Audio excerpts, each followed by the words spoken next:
50 টাকা গ্যাসের মূল্যবৃদ্ধি মানছি না, মানব না।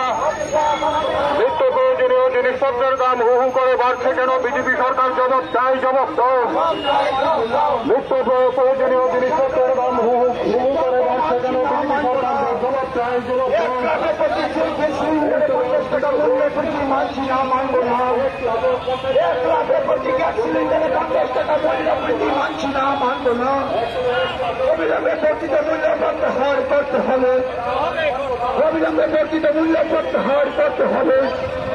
নইলে সংগ্রাম, নইলে সংগ্রাম, নইলে আন্দোলন, নইলে লড়াই, নইলে প্রতিবাদ, নইলে বিক্ষোভ, নইলে বিক্ষোভ, নইলে আন্দোলন।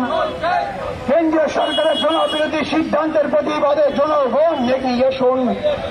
কেন্দ্রীয় সরকারের জনবিরোধী সিদ্ধান্তের প্রতিবাদে জনগণ এগিয়ে আসুন। কেন্দ্রীয় সরকারের জনবিরোধী সিদ্ধান্তের প্রতিবাদে জনগণ এগিয়ে আসুন।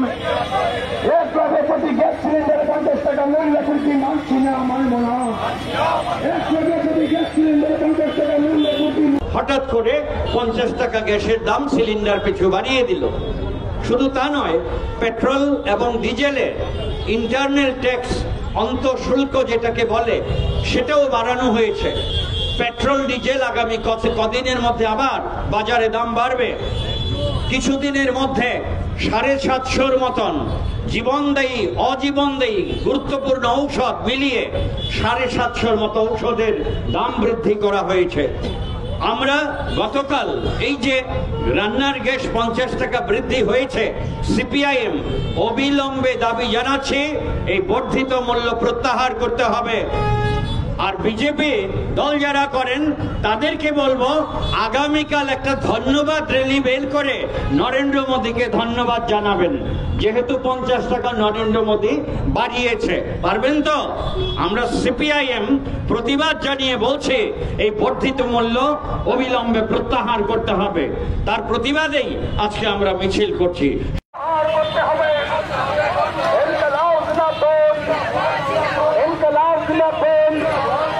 সিপিআইএম দিচ্ছে না।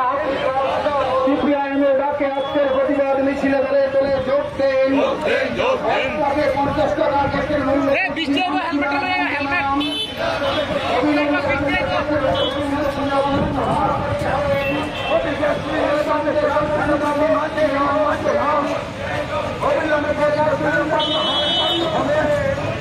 অবিলম্বে বর্ধিত মূল্য প্রত্যাহার করতে হবে। নইলে সংগ্রাম, নইলে সংগ্রাম, নইলে আন্দোলন, নইলে লড়াই, নইলে প্রতিবাদ, নইলে বিক্ষোভ, নইলে বিক্ষোভ। ইনকলাব জিন্দাবাদ, ইনকলাব জিন্দাবাদ। প্রতি সিলিন্ডারে 50 টাকা মূল্য বৃদ্ধি মানছি না, মানব না। প্রতি সিলিন্ডারে 50 টাকা মূল্য বৃদ্ধি মানছি না, মানব না। অবিলম্বে বর্ধিত মূল্য প্রত্যাহার করতে হবে। অবিলম্বে বর্ধিত মূল্য প্রত্যাহার করতে হবে। কেন্দ্রীয় সরকারের জনবিরোধী সিদ্ধান্তের প্রতিবাদে আসুন। কেন্দ্রীয় সরকারের জনবিরোধী সিদ্ধান্তের প্রতিবাদে জনগণ